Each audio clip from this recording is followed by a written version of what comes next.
Hello, bestie. It's Sukoko, your divine oracle. How are you? I hope you're doing so well. Let's call the angels, the deities of the light, and all that call us to our higher good. Before we begin, I am getting an energy of the Emperor Penguin coming in for you. So what does the Emperor Penguin energy mean? It is small steps lead to profound metamorphosis. When the Emperor Penguin comes into our lives, it kind of calls on us to acknowledge the transformation that the Emperor Penguin has undergone. Penguins actually were a flying species. Like millions of years ago, however long ago, they flew. They flew over the oceans and they would swim in the waters and catch fish. But after millions of years of evolution, they lost their ability to fly, became profound swimmers. Their feathers became coated in oils that protect them and had a very pillowy down. Their wings turned to flippers, which allowed them to swim so smoothly through the oceans. And it was little by little, look at the transformations that occurred. And that is what you're undergoing right now. That every adversarial issue, every problem, every, hindrance you come across, you are evolving little by little until you go from, some penguin bird to a master of the oceans. So suited in your environment. The Eight of Pentacles wanted to come out. And this just feels as if you are undertaking mastery. That little by little, you're going to, you're getting yourself together and moving in a way that is very, very specific to you.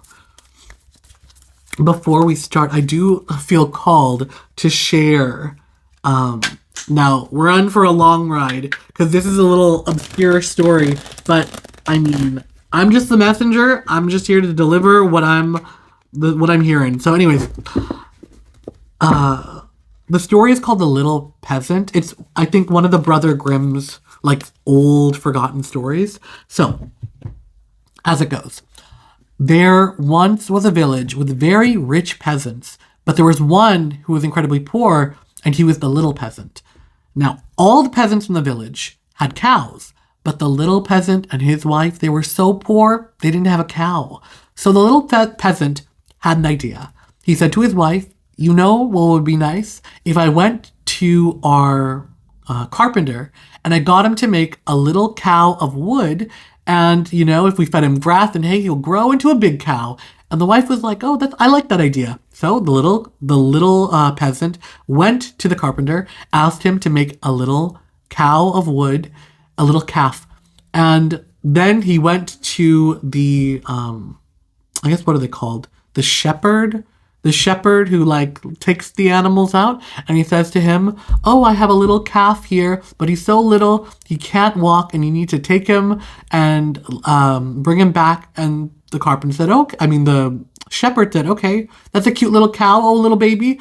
So when he took all the animals out to the field to graze, he put the little peasant's cow in the field, and he was amazed because he's like, that little cow I left, it's grazing the whole time. The carpenter made the cow so it looks like it's just eating grass.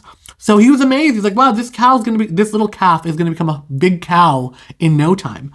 And when it was time to bring all the animals home to the other peasants in the village, he saw the what's his name? The shepherd saw the wooden cow, and he was like, you know what? My legs are tired. That little cow spent all day eating. He's gonna be so heavy. I'm not gonna take him home. So he took his cows and he went back to the village, and the little peasant was like, where's my calf? And he said, he didn't want to come back, and I'm tired, so I thought maybe he'll come back. The little peasant was upset, and he said, hey, you need to bring him back right now. So they went to the field and they looked around, but the little calf was gone. Somebody had stolen it. The little peasant was so upset, they went to the mayor, explained what had happened, and the mayor decided that the shepherd was to give the little peasant a full-grown cow to make up for the calf he lost. Nobody said it was wood, but that's what happened. So, in a way, the calf turned into a full-grown cow. Now, the peasant and his wife were desperately poor, so they didn't have the resources to actually take care of a cow, so they decided to butcher the cow for the meat and the skin and the whatever, and the little peasant decided he was gonna go take the cow's hide and sell it at a profit in the city. So he went from his little village to the city, but as he was going along his way, he stopped by like a granary, I guess.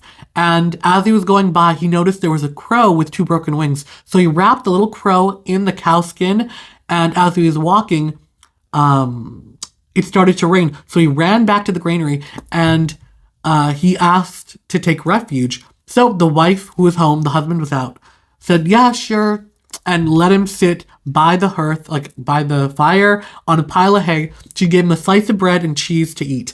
But while he was eating his little slice of bread and cheese, I forget what he's called, like the priest. He's like a priest, a guy who's kind of like the priest. The priest. We're just going to call him the priest. He came over, and apparently the wife was having an affair with the priest and didn't think that the little peasant would notice, and he overheard them talking in the kitchen, and the wife was like to the priest, hey, we're going to have a feast. I made you a feast. So she made a salad, she made some meat, she made some pies, and she brought out wine. And just about when they're about to eat, they heard the owner of the granary, the husband, come stomping down. So the priest hid in a cupboard, and the wife hid the food all over. She hid the wine under the table, like she hid everything. And when the owner of the granary came in, he saw the little peasant, and he said, oh, what are you doing here? And they explained, oh, there was a rainstorm and all this happened. And the man said, oh, yeah, it is raining really bad. That's why I came in. Why don't you have food with me while we wait out the storm? So the little peasant came, and the husband was like to his wife, do we have anything to eat? She's like, no, I only have bread and cheese. So he said, okay, fine, sure. And then the little peasant was like, well, I know she has more than that, but I don't want to like blow my cover.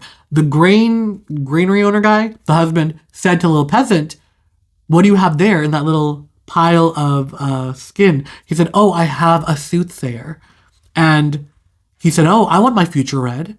What does it have to say for me? So the little peasant reached into the calf skin and pinched the crow, and it made a murmuring noise. And he said, oh, if you look under in the bed, you'll find some meat.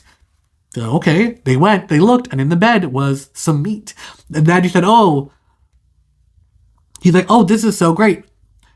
And so they go and like they find all 4 of the things the wife hid, and the wife is so nervous that she decides she's like, oh my god, this little peasant heard everything. So she goes to the cupboard and locks the priest in the cupboard. And then the owner of the granary is like, I want more fortunes. And then the peasant said, let's eat now, because the soothsayer, he tells you 4 good things, and the 5th one is a bad one. So they ate their fill of the meal, and then he wanted to know the final soothsaying. He said, I'll pay you like 300 gold coins. I don't know medieval economics. Let's say 300 gold coins. When, in fact, they would probably get like 2 gold coins for this calfskin. So he tells him, oh, you'll find somebody is hiding in the cupboard. And so the owner was like, oh my gosh, that's crazy. So he grabs the keys from his wife and opens the cupboard, and out storms the priest so quickly that the owner of the granny didn't even like see him. He just saw a shape bolt out and was in shock that he's like, oh my god, there was a burglar in here. That's crazy. And for all those fortunes that he was able to get correctly, he was given 300 gold coins. Now the little peasant went back home, and now all the other peasants in the village were like, where did you get all this money? This is crazy. You're the little peasant. You broke. Little peasant goes to them and said, well, I went to the big city and I sold my calfskin for 300 gold coins. Now all the other peasants were like, what? That's crazy. They had a town hall meeting, and they said, okay, we're going to slaughter all our cows, and we're going to go to the big city, and we're going to get rich. And the mayor said, I'm going to be the first one, so you all follow me. They all slaughter all their cows, get the casket. They go to the village, and what they find at the big town is they can't get any more than like 2 gold coins per hide. They were like, what? The little peasant lied. So the mayor is pissed. So he decides that the little peasant tricked us. He's going to pay with his life. We're going to drown him in the river. So they all go, they grab the little peasant, and they say to him, okay, we're going to go and like you're sentenced to death for tricking us. And they ask him, okay, we're going to put you in this barrel. We're going to drill holes in it, put you in the barrel, and we're going to throw you in the river and you're going to drown. That was a sentence for tricking them. He says, please let me have the priestess tell my last rites. And luckily for the little peasant, the priest was the same one that was in the cupboard that came. And he says to the priest, I let you out of the cupboard. Let me out of this barrel. So apparently all the townsfolk are like away because he's given his confession, right? So they're having their privacy. And when he comes out of the barrel, he sees coming down a shepherd who he knows wants to be the mayor. And the shepherd comes and he's like, what are you guys doing here? And he's like, oh, the little peasant says to the shepherd, whoever wants to be the next mayor, get in this barrel. So the shepherd gets in the barrel and they seal him in there. The little peasant hides in the bushes, and then the mob comes and they're like, are you ready? And the shepherd inside says, yes, I'm ready. I'm ready to be mayor. And they say, okay, great. They grab him, throw him in the river, and the shepherd drowns. And the little peasant, when everyone's gone, he goes away. Now he's a flock of sheep. He takes the flock of sheep and goes home. Well, the next day, everyone is shocked to see the little peasant alive and well, rich from all the coins, and now he's got a flock of sheep. And they say to him, what happened? How did you live? And he says to everybody in the town, a miracle happened. Well, you see, when I went in the river, I swam to the bottom and it was full of sheep. There were so many there, I was able to take a whole flock and come back up. They hear this, and the mayor is like, wait, I'm going to be the first one to get my flock of sheep. So they go down to the river, and the mayor jumps in the water, and tries swimming down, down, down. And then all the townspeople see in the water, in the reflection, they see all these clouds in the sky, but it's reflecting in the water. And they said, there's our sheep. And they all jump in, and the whole town drowns, except for the little peasant. And now the little peasant became like the mayor of the town. He owned everything, got everything. So there's a call here. You're probably like, Sue, what the heck? Like, what was the point of this story? It was just a bunch of like randomness, but no matter your lot in life, your cleverness, your adaptability, your like, there is an energy of being clever, of using your mind, of your mind being so malleable here that you're able to be so like reactive, or be able to be like shift and move to whatever the situation is. And it's something that like you cannot teach. It's not something you can explain. It's like in the moment is when you're in your spotlight, like the little peasant. Think of the little peasant whenever any problems come your way, whenever any antagonistic forces, how can you use this to your advantage?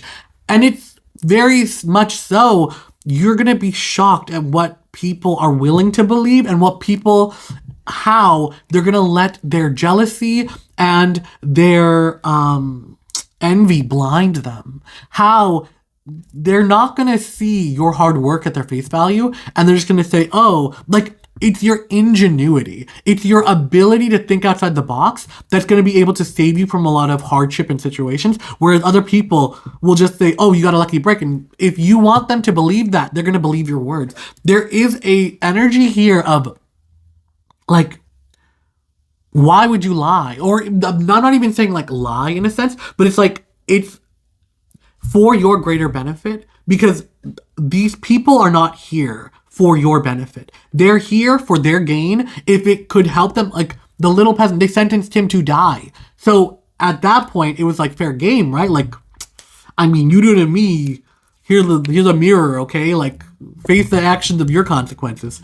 But there's that energy there, right? And all he did was just say how he got the gold. They were so envious and so jealous that he came up. And that's an energy here where it's like you are on the precipice of, like, it is your mind, it's your creativity. It is intrinsically you. The je ne sais quoi, that special formula of you, everything you've been through, and it's this magic you carry with you as you go through life. And it's like these circumstances that you are able to navigate like nobody else. That is the magic that's here. I don't know if you don't feel the need to pull any tarot cards. It is through all of that and through your evolution that you're going to be a completely different creature, that you're going to be experiencing a completely different type of life. But with all of that being said, let's say thank you to the angels, the divine, and I love you so much, bestie. Until next time, bye!